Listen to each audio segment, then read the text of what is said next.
আমার নতুন একটি ভিডিওতে আপনাদের প্রত্যেককে আবারও স্বাগত জানাচ্ছি। আশা করছি প্রত্যেকে খুব ভালো আছেন। আজকের ব্লগটা শুরু করছি।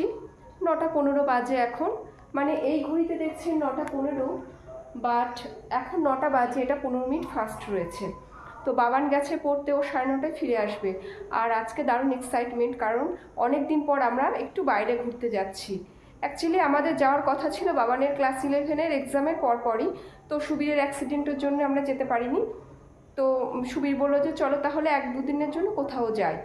আর কোথায় বলতে এখানে কাছের পিঠে দীঘা ছাড়া আর কোনো জায়গা নেই।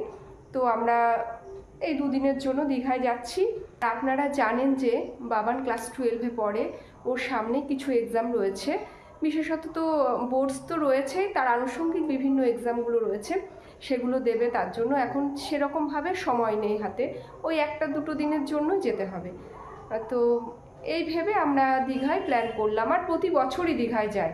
আর তাছাড়া কোথায় যাব বলুন, এই কাছে পিঠে যাওয়ার মতো তো একটাই জায়গা আছে, বা একদিনের জন্য মুর্শিদাবাদ বলুন বা মায়াপুর বলুন, এগুলো বারবার যাওয়া হয়েছে, আর ভাল লাগে না।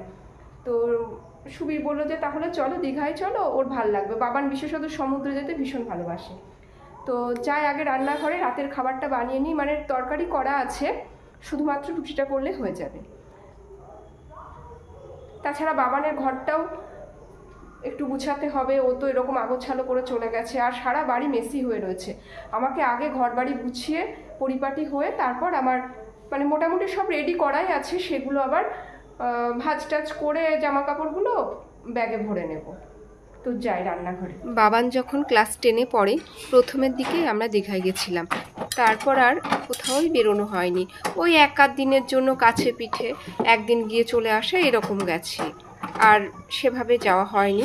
কারণ ওর বোর্ডস দেওয়ার পরেই ও আবার পড়া শুরু করে দিয়েছে, তার জন্য আর পড়া বন্ধ দিয়ে আর কখনো যাওয়া হয়নি। তো 11-এর পর ভেবেছিলাম যে আর তো বেরোনো হবে না কিছুদিন, তাহলে একটা বড় ট্যুর প্ল্যান করব। তারপর বাবানের যেদিন কেমিস্ট্রি এক্সাম ছিল সেদিনই সুবীরের এই অ্যাক্সিডেন্টটা ঘটে। তো আমাদের আর সেভাবে বেরোনো হয়নি। আর অনেক দিন কোথাও না যাওয়ার ফলে একদম একঘেয়েমি জীবনযাত্রা তো ভালো লাগে না। জীবনের এই একঘেয়েমি কাটাতে মাঝে মাঝে কোথাও তো যাওয়ারও দরকার আছে, এই বুঝে আবার আমরা বেরোচ্ছি। তো দেখতে দেখতে রুটিও হয়ে গেল। এবার বাবানের ঘরে চলে এলাম।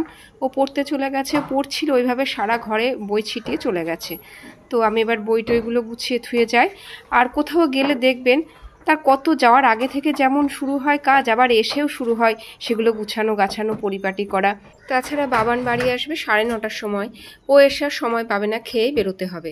কোথাও যাওয়ার আগে যেমন ঘর বাড়ি গুছানো, কেনাকাটা করা, তাছাড়া জানেন তো আমি পড়াই, সেসব বাচ্চাদের পড়ানো, এইগুলো করে তবে 2 দিন তো রেস্ট পাবো, এই যে আনন্দের কথা। দীঘাতে প্রায় প্রতি বছরই যাওয়া হয়, তবে এবারের বিশেষ আকর্ষণ হচ্ছে জগন্নাথ মন্দির দর্শন, এই জন্যে আরও যাওয়া।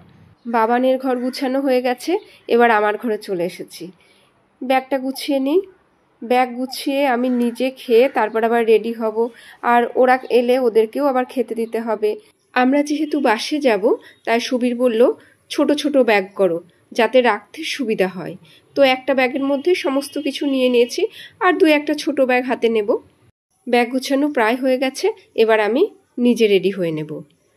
দেখুন এখানে বেশ কয়েকটা ব্যাগ হয়েছে, আর শেষ মুহূর্তের প্রস্তুতি চলছে। বাবান খেয়ে রেডি হয়ে গেছে, ওর বাবা জল ভরছে, ব্যাস এবার আমরা বেরোবো। আর আমাদের টোটোও এসে গেছে নিচেই। আমাদের বাস ধরতে যেতে হবে হাইওয়েতে।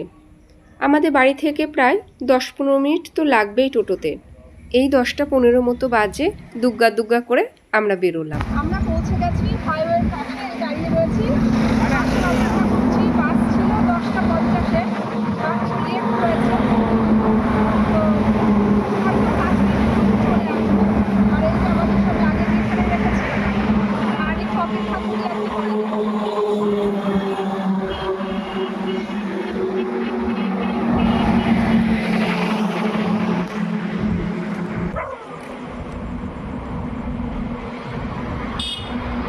আলোর দিকে মুখটা ঘোরা, তাহলে ভালো হবে। বাস যেহেতু লেট ছিল, আমরা আবার দাঁড়িয়ে দাঁড়িয়ে একটু সেলফি বা ফটো তুলছি। দেখুন আমাদের বাস চলে এসেছে। এই বাসটার নাম হচ্ছে আরাধনা। এটা কৃষ্ণনগর টু দীঘার সার্ভিস দেয়, প্রতিদিনই যায়। এই আমাদের এখান থেকে 10:50-এ ছিল, আজ আবার বাসটা 15-20 মিনিট মতো লেট ছিল। আমরা একটা কাপল সিট নিয়েছি, সেটা আপার বার্থে, আর লোয়ার বার্থে সুবীর ছিল। তো আমরা স্লিপার সিট বুক করেছিলাম যাতে একটু ঘুমিয়ে যেতে পারি। দেখবেন সারা রাত ঘুম যদি না হয়, গিয়ে ওখানে ক্লান্ত হয়ে যায়। তো আমরা একটু বেশ ফোন দেখতে দেখতে এনজয় করতে করতেই পৌঁছে যাব।